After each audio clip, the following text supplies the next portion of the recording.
What are your favorite subjects to write about, would you say? Oh, I like writing about religion, and I like writing about horror, things like that, you know what I mean?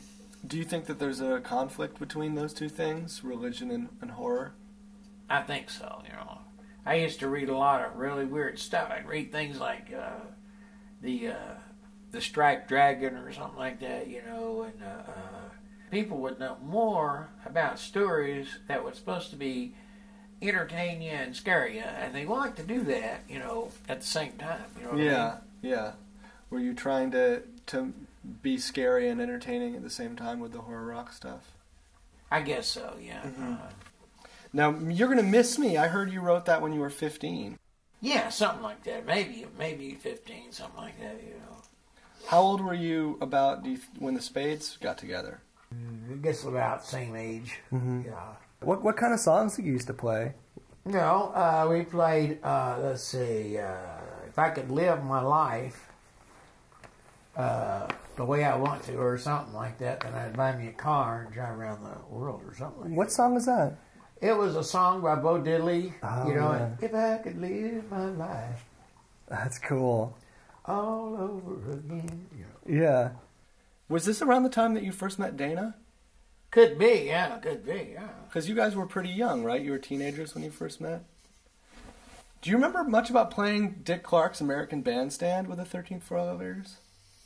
Well, I just got, we may have played twice. You did? You played? Something, Yeah. That's a strange one, you know what I mean? You were singing along with the recording, right? It wasn't like a performance. It was like we would lip sing it, you know what I mean? Did that seem funny to you guys? Were you just sort of like... No, it was all right. I got a little bit nervous, but it seemed like I had some kind of support, Yeah. I'd hear, little, echoes, tell me, yeah, you can do it, or something like that, What did you think when you first heard the jug? When you first heard Tommy Hall playing the jug?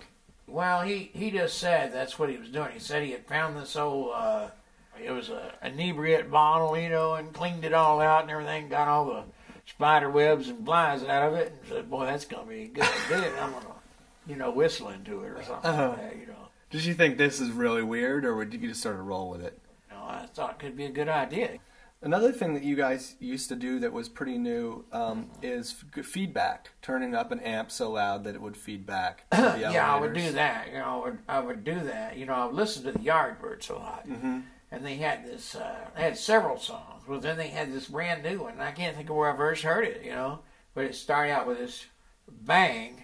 It would just, it was called Happenings 10 Years Time Ago Today or something like that, And it's a pretty good one, you know what I mean? Yeah, I when I was making the record, I thought a lot about feedback and having feedback be this voice, having it be something that's talking to you throughout the record as it goes on. You're having this voice of feedback that's talking to you. Yeah. Well, you looking forward to the record coming out in April? Oh yeah, I really am. Yeah, I'm waiting for it. Yeah, it can take its time though. You know what I mean? it's kind of taking its time. I think these days it's like it takes a while. They have to send it out to the press. They have to send it out to the music journalists. Oh, I see. Stuff. Yeah. What's your attitude about music journalists? Do you like doing interviews and talking to them, or do you not really care? Yeah, I enjoyed it. Mm-hmm.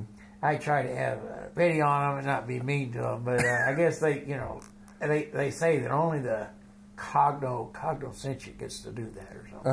Oh yeah.